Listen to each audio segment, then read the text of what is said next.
वडिलांची मांडी म्हणजे कुणीतरी एक प्राप्त केलेलं ठिकाण आहे, सर्वस्वाचं स्थान आहे. ते मिळावं ही अपेक्षा आहे, पण सहज मिळावं ही अपेक्षा आहे. पण कर्तबगार आई पोराला सहज काही मिळून देत नाही. बापाची मांडी अपेक्षित होती त्याला.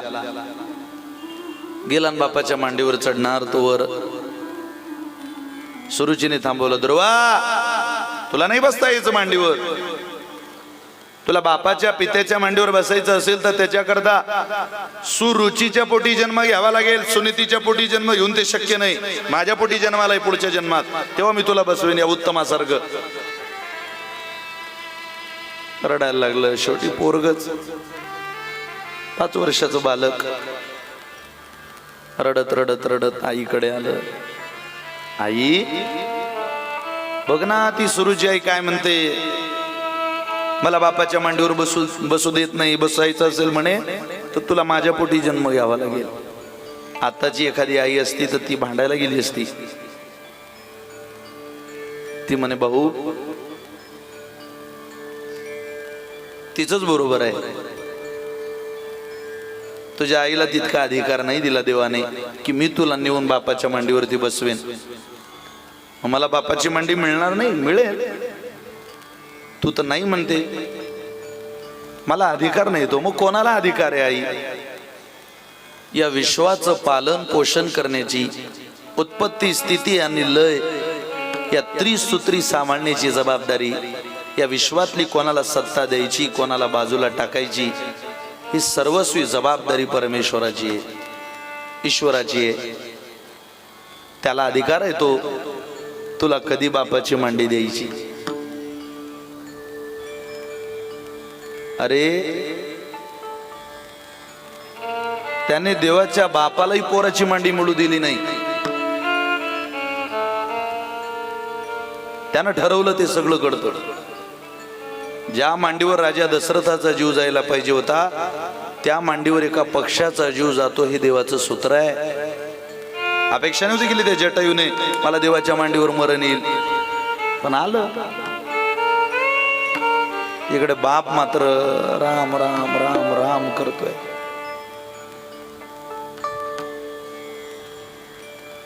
कळत नाही त्याचं सूत्र. ध्रुवा, मला काही मागू नको बाबा. घरामध्ये वादंग होईल असं मी काही करणार नाही. तो मला देईल, हो देईल. आई कुठं राहतो ग तो देव? मी असं ऐकलंय बाबा, तो सातपुड्यासारखा पर्वतामध्ये राहतो. मधुबन नावाच्या तीर्थक्षेत्रासारख्या अलौकिक रम्य जागेवर एकांतात, जिथं हिंस्र प्राणी आहे, पशु आहे, त्याला एकांत लागतो. घनदाट अरण्यामध्ये देव राहतो असं मी ऐकलंय. मग मी जाऊ? जा. 5 वर्षाचं पोरग देवाच्या स्वाधीन दिलं करून. काय विश्वास असेल तिचा? इथं घरून माणसं कीर्तनाला पाठवत नाही. जाऊ नको भाऊ, पाऊस चालू आहे. सांगा, विश्वास नाही ना आपला देवावर?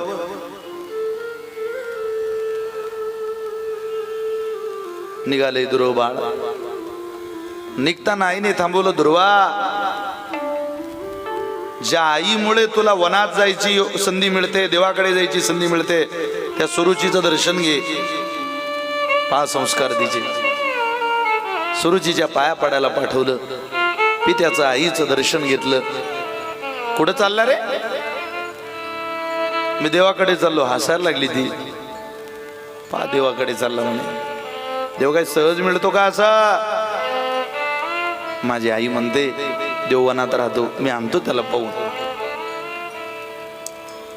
निघाले. नारद महर्षी भेटले मध्ये. काय नाव? ध्रुव. कुठं निघालात?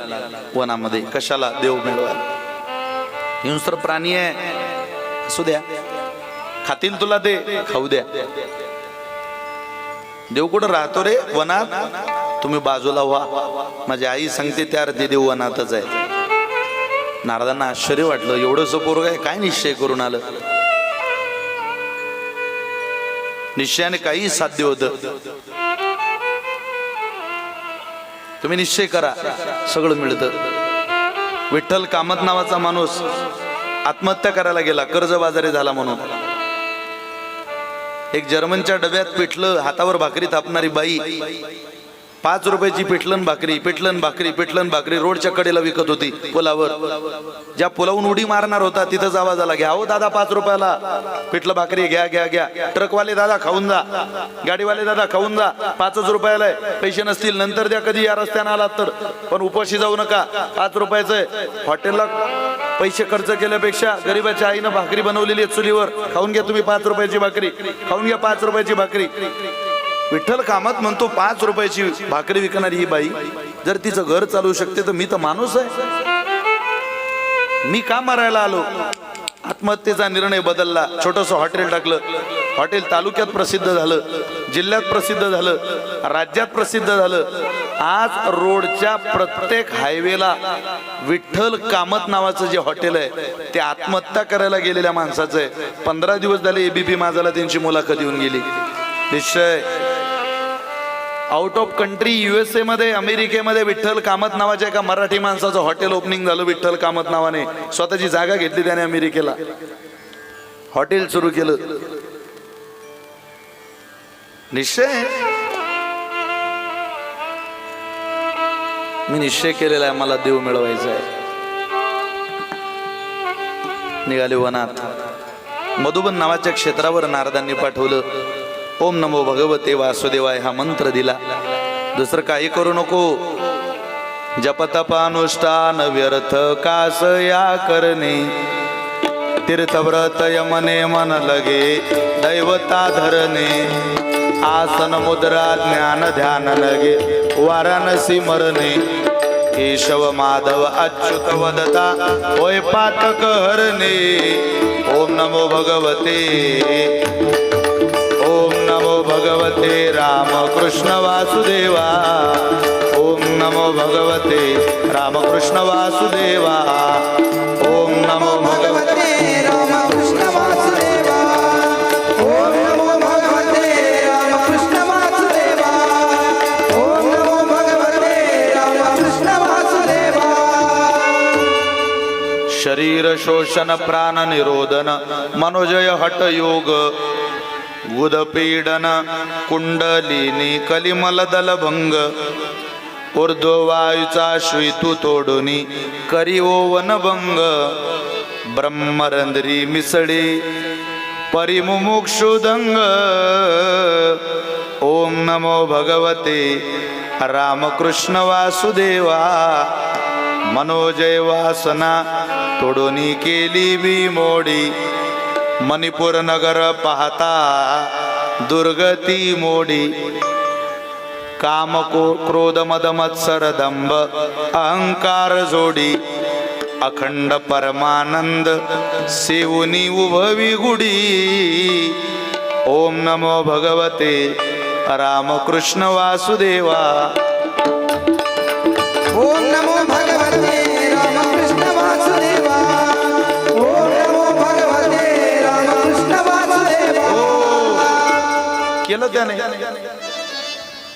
भेदभाव तोडून या घेतला प्रेमाचा गरळा, शुद्ध नाम श्री हरीचे निजमुखी लागला चाळा, हरिस्मरणाचे निबळे अंकित केले कळी काळा, एका जनार्दनी अखंड सुख सोहळा, सुख सोहळा, सुख सोहळा. ओम नमो भगवते रामकृष्ण वासुदेवा, ओम नमो भगवते रामकृष्ण वासुदेवा, ओम नमो भगवते रामकृष्ण वासुदेवा.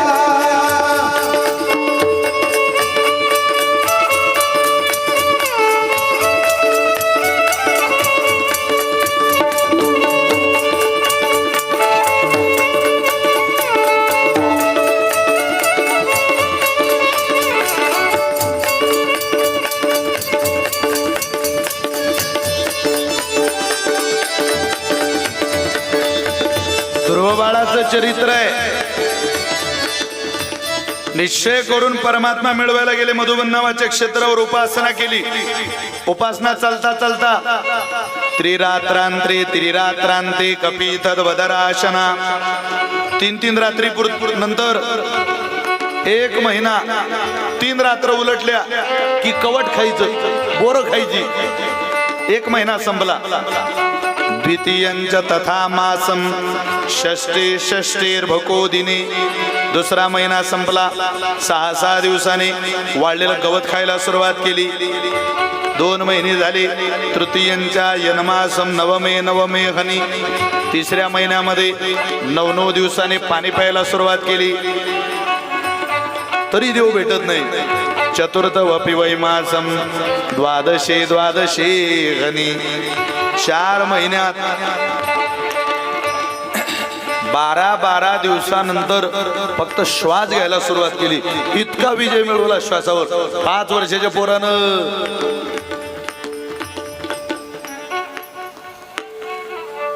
कसा उपवास केला पाहते नाही. आपल्याला एकादशी जड जाते. करत नाही माणसं एकादशी. एकदा बोट वरती करा बरं, मला बघू द्या जरा प्रमाण. खरंच कोणाला एकादशीचं व्रत असतं, उपवास प्रामाणिकपणे करा, काही लाजू नका. एकादशीचं व्रत तुम्ही खाली करा बाप, तुम्हाला आहेच माहिती. पोषक पालक करत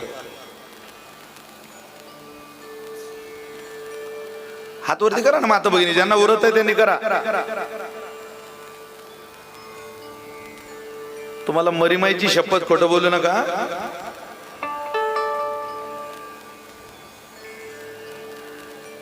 बस करा खाली. बाकीचे काय कारगिलच्या युद्धाला जाता का?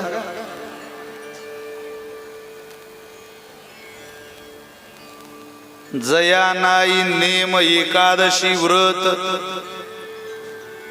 जाणावे ते प्रेत इहलोकी. ज्याला एकादशीचं व्रत नाही, नाथ महाराजांनी त्याला प्रेताचं जीवन म्हटलं. रागवू नका, ही माझी प्रमाण नाही, आपल्या संतांची. भरपूर फराळाचं करा, फलाहार घ्या. 1 दिवस तुम्ही तुमच्या आरोग्याकरता देऊन तर बघा. धर्मा करता, एकादशी व्रता करता नाही, विज्ञाना करता द्या. मला उपवास करायचा आहे. काही वेळेला आपलं पोट खाली सुद्धा ठेवलं पाहिजे. एकाच गळ्यामध्ये कायम पाणी भराल तर त्यात जंतू पडतील ना, ते कोरडं पाळलं पाहिजे. 1 दिवस फलाहार घ्या, नुसतं फळ खायचं. 1 सफरचंदाचं फळ खाल्लं तरी माणूस दिवसभर उपाशी राहू शकतो. आम्ही आज भगवान महादेवाच्या गुफेला गेलो.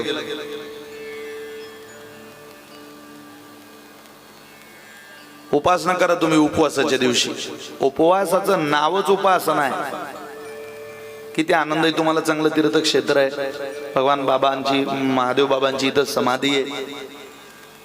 किती आनंद आहे. हा संतांची समाधी, एकादशीचं व्रत, हरी कीर्तन सगळं होईल.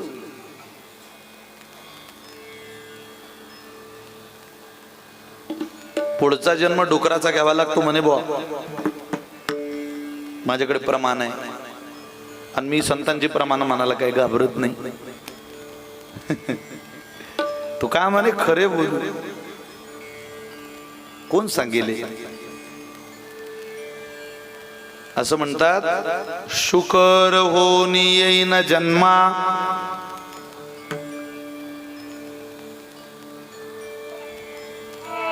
एकादशी व्रत नाही. एकादशी व्रत सोमवारानं करती, कोण त्यांची गती होईन नेनो. तसं तर वारकऱ्याला 2 उपवास सांगितले, एकादशी आणि सोमवार उपवास केला पाहिजे. 1 वेळ सोडायचा सोमवार आणि 15 दिवसातून 1 दिवस निराहार, 1 दिवस 1 भुक्त. आता शुकर होऊन येईनी जन्म असं जर प्रमाण असेल, महाराजांचं डुक्कर व्हावं लागेल. मग समजा का मालकाने एकादशी, तुम्ही एकादशी केली आणि तुमच्या मालकाने केली नाही, मग आपल्या ह्यांना समजा शुकर व्हावं लागलं, डुकराचा जन्म घ्यावा लागला. तुम्ही तर त्या वट पौर्णिमेला दोरा गुंडाळून म्हटलंय वडापाव वडापाव वडापाव वडापाव वडापाव वडा, म्हणजे वडा मला पाव, वडा मला पाव, वडा 7 जन्म मला हाच मालक मिळू दे.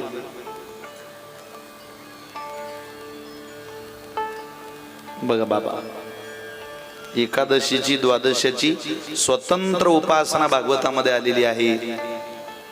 रुक्मांगदा कारणे एकादशीचा छंद, अंबरीशा कारणे द्वादशीचा छंद. एक रुक्मांगद नावाचा राजा होता, त्याच्या राज्यात असा नियम होता, जो एकादशी करणार नाही त्याला दंड. पाव राजा.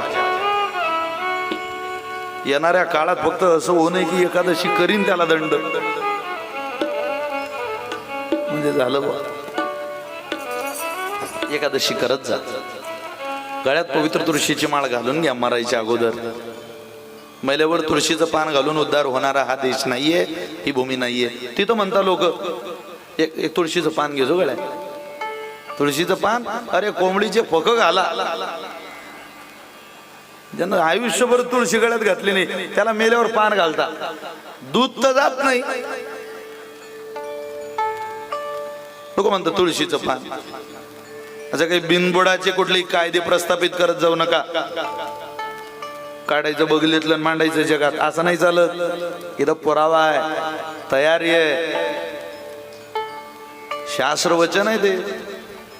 मी तुमच्या मुलासारखा आहे. खरंच तुम्ही एकादशीचं व्रत करत जा. तुम्हाला प्रार्थना आहे सगळ्या आयांना, सगळ्या पुरुष मंडळींना, तुम्ही मरणार नाही एकादशीचं व्रत केल्याने. तुम्ही मेले तर माझ्या नावावर केस करा, किंवा एकादशी करू ना मेला. ज्यांना शुगर आहे त्यांनी पहाटे फलाहार करा ना. जास्त खाऊन माणसं मेले, उपवाशी राहून कोणी मेलं नाही असं एक दाखला सापडत नाही की उपवाशी राहून मेले बा. जास्त खाण्यानं माणसं मेले. आता हे भीमराव बाबा बघा, ते खुर्चीवर बसले, त्यांचं वय आता 84 वर्षाचं आहे. 84, 84. प्रकृती बाबर त्यांची अजून. तुम्ही आपण जाऊ की नाही तिथपर्यंत काय माहिती. इथं तो पोटाचा प्रश्न सुटला की पोट सुटायला लागतं.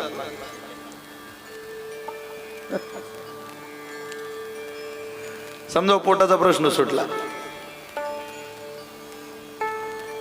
करत जा एकादशीचं व्रत. 5 वर्षाचं पोरग आहे, 4 महिन्याचा उपवास केला, देवावर विश्वास ठेवून तुम्ही सुद्धा करा. एकादशीच्या व्रताचं फल माणसाला काय, एक प्रमाण म्हणतो पुढे चालतो. बघा ज्ञानोबा म्हणतात, वाडा सायासे मनुष्य जन्म पावावा, वाडा सायासे मनुष्य जन्म पावावा. वियाला पुरुषार्थ कवाया दवडावा, वियाला पुरुषार्थ तो पावाया दवडावा. काया वाचा मने करोनी मुरारी ओळगावा, काया वाचा मने करोनी मुरारी ओळगावा. व्रते एकादशी करोनी परलोक ठाकावा, व्रते एकादशी करोनी परलोक ठाकावा. ओम नमो भगवते वासुदेवाया, ओम नमो भगवते वासुदेवाया. ओम नमो भगवते वासुदेवाय. ओम नमो भगवते वासुदेवाय. वाडा सायासी मनुष्य जन्म पावावा, वियाला पुरुषार्थ तो कावाया दवडावा. काया वाचा मने करुनी मुरारी ओळगावा, व्रते एकादशी करुनी परलोक ठाकावा, व्रते एकादशी करुनी परलोक ठाकावा. ओम नमो भगवते वासुदेवाय.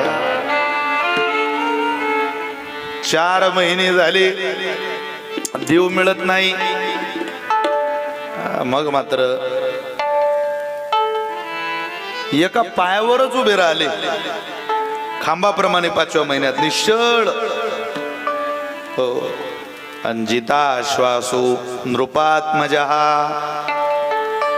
पंचमे मास्य नुप्राप्ती देवाच्या प्राप्ती करता 5व्या महिन्यात जित श्वासो नुप्रात्मजा एका पायावर उभे राहून आणि ध्यायम ब्रह्म पदैकैन स्ततो स्थानोरी वाचला सर्वतो मन आकृष्य आधारम मदा दिनाम प्रधान पुरुषेश्वर ब्रह्मधारमा नस्यत्रयो लोकाश्च कंपिदे यदैकपान स पार्थिवा वार्भकस्ततो उपासना सांगितली एका पायावर उभं राहायचं निश्चल असायचं मनावर ताबा मिळवायचा का भगवानच मला आता तारेल नाही तर मी हे जीवन संपवेल धारणेत त्यांनी उपासना केली शेवटी भगवंताने दर्शन दिलं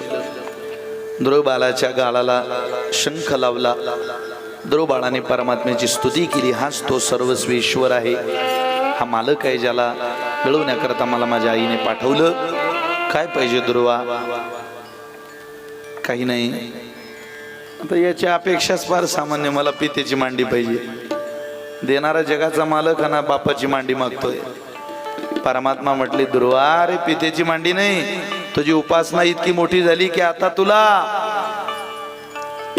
आढळपदी बाळ मैसविला ध्रुव आढळपदी बाळ मैसविला ध्रुव आढळपदी बाळ मैसविला ध्रुव आढळपदी बाळ मैसविला ध्रुव क्षीराचा सागर उपमन्या क्षीराचा सागर उपमन्या क्षीराचा सागर उपमन्या क्षीराचा सागर उपमन्या अढळपदी बाळ मैसविला ध्रुव अढळपदी बाळ मैसविला ध्रुव अढळपदी बाळ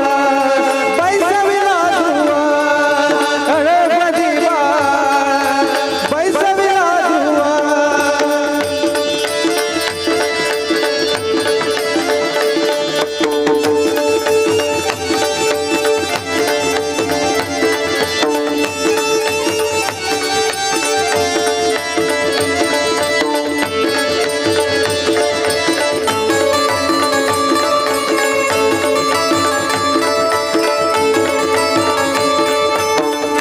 अढळपदी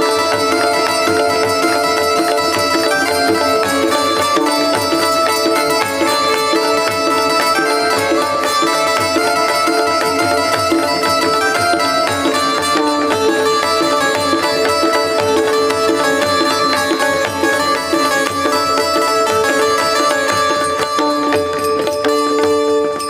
ध्रुव अढळपदी बाळ बैसविला ध्रुव क्षीराचा सागर उपमन्या अढळ पदावरती त्या ध्रुव बाळाला परमात्म्याने विराजमान केलं ध्रुव बाळाचं स्वागत केलं सगळ्यांनी घराला आले पुन्हा एकदा मला राग येतोय उत्तमाचा यक्षाचं युद्ध झालं त्यावेळेला पुन्हा राग आला पुन्हा उपासना केली ध्रुव बाळाला विराजमान केलं आजही आकाशामध्ये ध्रुव नावाचा तारा आहे विराजमान आहे अखंडित आहे आपल्या जागेवरती ध्रुव बाळ स्थित आहे त्या ध्रुवाच्याच वंशातल्या काही राजांची चरित्र पुढे सांगितली पुरंजन आख्यान सांगितलं पुढं व्रतप्रियाचं चरित्र आहे ज्याला व्रतप्रिय आहे 5वा मुलगा प्रियव्रत तो आधी विवाहाला तयार नव्हता पण नंतर पंचमस्कंदामध्ये असं वर्णन आलं गृहे रमत त्यानं गृहस्थ आश्रमामध्ये रममान व्हायचं ठरवलं त्याला अग्नीसारखी मुले झाली. पुढे नाभीचं चरित्र आलं, नाभी पुढं ऋषभदेवांचं चरित्र आलं. त्या ऋषभदेवांचा मुलगा भरताचं चरित्र श्रीमद भागवतामध्ये आलेलं आहे. 7 दिवसामध्ये कथा सांगणारे शुकाचार्य झाले, ऐकणारे राजा परीक्षिती झाले. तुमच्यासारखे राजे परीक्षिती कथा ऐकायला मिळू शकतात, पण सांगणारे शुकाचार्य आताच्या काळात भेटणं फार कठीण आहे. माझ्यासारखा तर ती कथा पूर्णच करू शकत नाही. मी एक अल्पबुद्धीचा व्यक्ती आहे.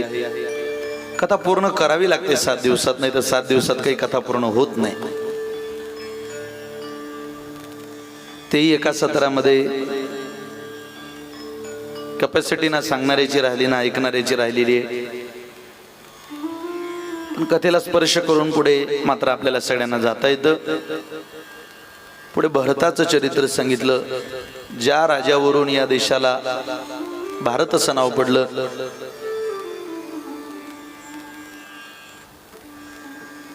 काय भरताचं चरित्र आहे. ऋषभदेवांनी आपलं राज्य मुलाच्या हातात दिलं आणि वनामध्ये निघून गेले उपासनेकरता. वयापरत्वे माणसानं जगणं बदललं पाहिजे. कुटुंब व्यवस्था असते एक सांभाळण्याची, ते कुटुंब सांभाळता आलं पाहिजे. माता भगिनींनो, कुटुंब प्रमुख बना.